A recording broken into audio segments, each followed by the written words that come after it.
Colorado State Legislature named I-76 as Colorado's Pollinator Highway, and that designation means workers will cut back on mowing to leave more grass and plants on the side of the highway. Now, as part of this project, today and tomorrow, about 50 volunteers are going to be out along I-76 up near Julesburg. That's up near the Nebraska state line. They're planting a whole different variety of seedlings that they hope will be a welcome sight for all these pollinators coming in the spring. We're here with the Colorado Department of Transportation and the Butterfly Pavilion and many other great volunteers and organizations sponsoring the pilot planting on the I-76 Pollinator Highway.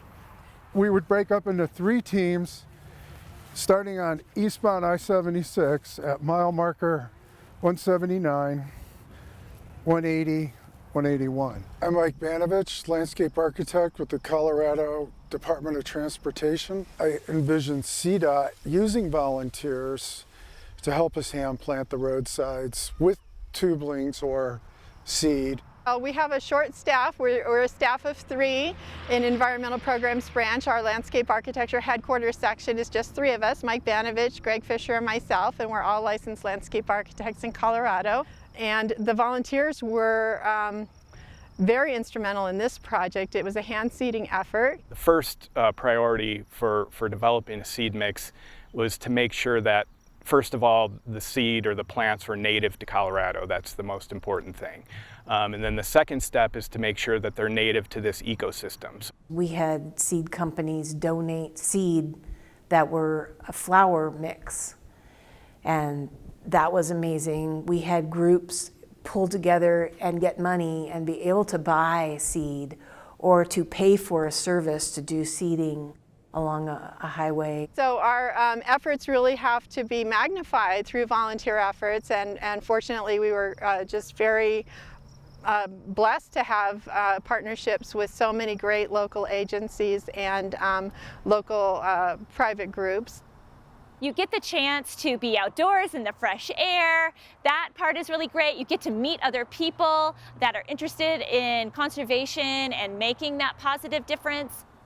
What the crew was doing when we were planting the Pollinator Highway, Dig another hole. we were kind of clearing areas to provide some kind of safe zones for these young baby seeds to sprout, so that we would have a volunteer kind of go and clear an area of grasses, and then more volunteers would come up behind them and plant these wildflower seeds.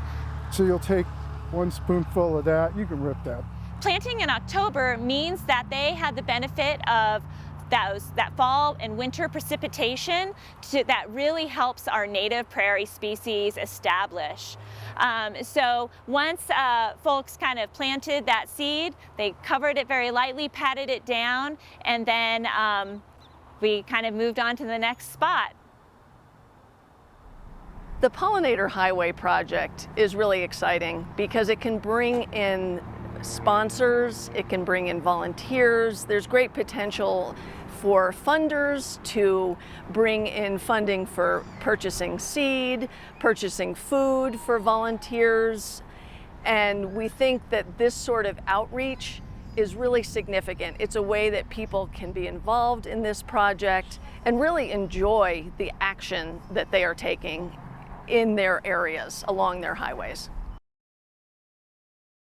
But to do that, we need training, policy, commitment from management, and a community effort in general. Pollinator groups have been wonderful. They're passionate, driven to help us support policy to our lawmakers, to our CDOT management, to enable us to implement this program that we're trying to build. Yeah, and the sunflowers seem to be doing pretty well. They seem to be happy. This is western spiderwort. We did see an occasional milkweed, which is good. They feel like they're doing something very important for the pollinator habitat and can take some of those lessons home to their home gardens in Denver and the urban areas and extend these lessons into their own home. Well, what I would like to say is I hope we stop calling it the Pollinator Highway and then it's just what we do in our roadways, and they all become pollinator highways.